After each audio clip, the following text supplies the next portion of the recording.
नमस्कार बच्चों। तो आज हम विज्ञान भाग 1 में तीसरे पाठ से संबंधित जो भी चीज़ें हैं उसको आगे देखने वाले हैं। तो आगे देखते हैं हम रासायनिक समीकरण संतुलित करना। रासायनिक समीकरण संतुलित कैसे करते हैं? आपको पता है कि रासायनिक अपक्रिया होने के बाद भी परमाणुओं की संख्या वही रहती है जो रासायनिक अपक्रिया होने के पहले रहती है। तो वही यहाँ पे दिया है। अब देखते हैं आगे क्या है।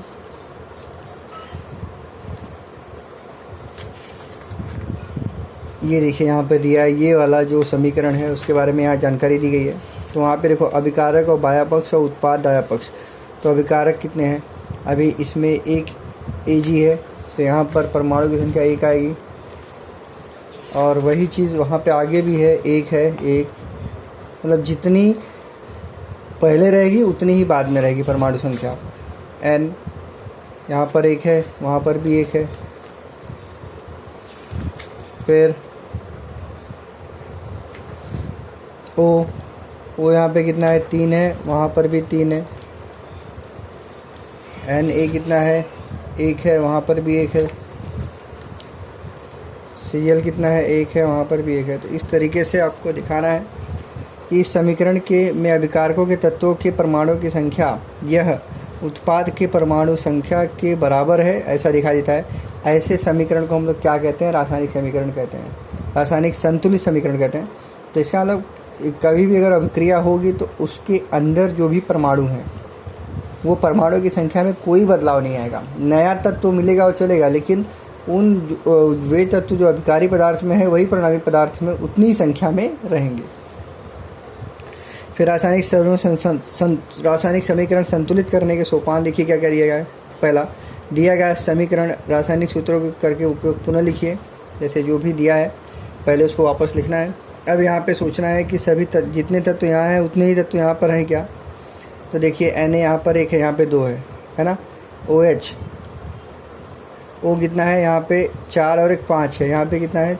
4 1 5 बराबर है। फिर यहाँ पे H यहाँ पे 3 है, यहाँ पर 2 है, यहाँ पे S 1 है, यहाँ पर 1 है।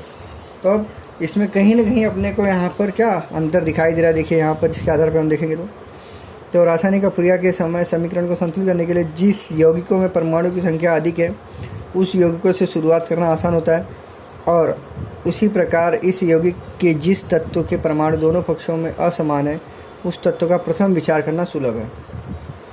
अब देखिए हम क्या करेंगे। शुरुआत में NaOH में 1 और Na2CO4 में Na कितना है?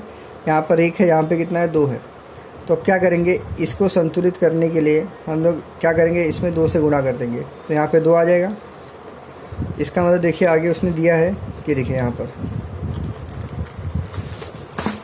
पर देखिए NaOH में उसने 2 से गुणा कर दिया है। अब इसके बाद आगे देखेंगे। इतना होने के बाद फिर समीकरण 10 यह संतुलित है कि नहीं, इसकी जांच वापस करेंगे। वापस इस तरीके से हम लोग देखेंगे, है कि नहीं, वापस देखेंगे कि बराबर है कि नहीं।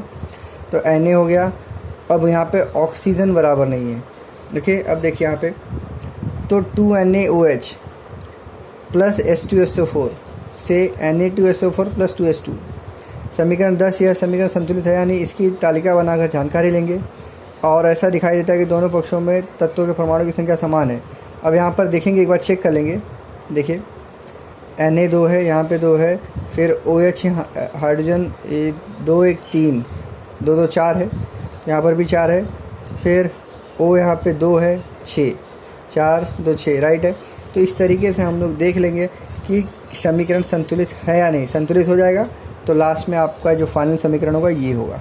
देखिए 2NaOH plus H2SO4 Na2SO4 plus OH2। इस प्रकार प्रत्येक तत्वों में परमाणुओं की संख्या का संतुलन करने के लिए योग्य अभिकारक और उत्पाद को योग्य सहगुणांक लगाकर असंतुलित रासायनिक समीकरण को हम लोग क्या कर सकते हैं? संतुलित किया जा सकता है। इस तरीके से आपको बताया गया है। ऐसे ही आप अन्य समीकरणों को भी संतुलित कर सकते हैं, जिससे कि आपको आसानी होगी। अब आगे हम चलेंगे। रासायनिक अपक्रियाओं के प्रकार। संयोग अपक्रिया। देखो रासायनिक अपक्रियाओं के प्रकार हैं, उनकी परिभाषा आपको इम्पॉर्टेंट है। संयोग मतलब 2 पदार्थों का संयोग होकर नए पदार्थों की नए अभिकारक का निर्माण होना। वह ये क्या है? रासायनिक अपक्रिया संयोग अपक्रिया है। देखिए यहाँ पर दिया है जिस अपक्रिया में दो या दो से अधिक अभिकारकों का रासायनिक संयोग होकर केवल एक ही उत्पाद तैयार होता है, उस अपक्रिया को संयोग अपक्रिया कहते हैं। देखिए एग्ज़ाम में क्या पूछता है, परिभाषा के साथ कोई भी एक उदाहरण आप याद कर लीजिए यहाँ पर से, और उदाहरण याद करना ज़रूरी है। कभी कभी उदाहरण देता है, पूछता है या कौन से प्रकार की अपक्रिया है तथा उस अपक्रिया की परिभाषा लिखिए। और कभी कभी पूछता है कि अभिकारकों की संख्या कितनी है, उनका नाम लिखिए। तो ये सब चीज़ें आपको ध्यान में होनी चाहिए। नेक्स्ट है अपघटन अपक्रिया। अपघटन अपक्रिया मतलब अपघटन करना। एक उत्पाद से एक अभिकारी पदार्थ से दो या दो से अधिक उत्पाद तैयार करना, उसे क्या कहते हैं, अपघटन अपक्रिया कहते हैं। जैसे यहाँ पे देखिए ग्लूकोज का अपघटन हो रहा है, तो कार्बन और पानी दो चीज़ बन रही है, तो ये भी आप याद रखिए। जिस अपक्रिया में एक ही अभिकारी पदार्थ रहता है वह उससे दो या दो से अधिक उत्पाद निर्मित होते हैं, उस अपक्रिया को अपघटन अपक्रिया कहते हैं। इसे भी याद करना है आपको। उदाहरण एक याद करके रखिए, उदाहरण याद करेंगे तो आपको आसानी होगी।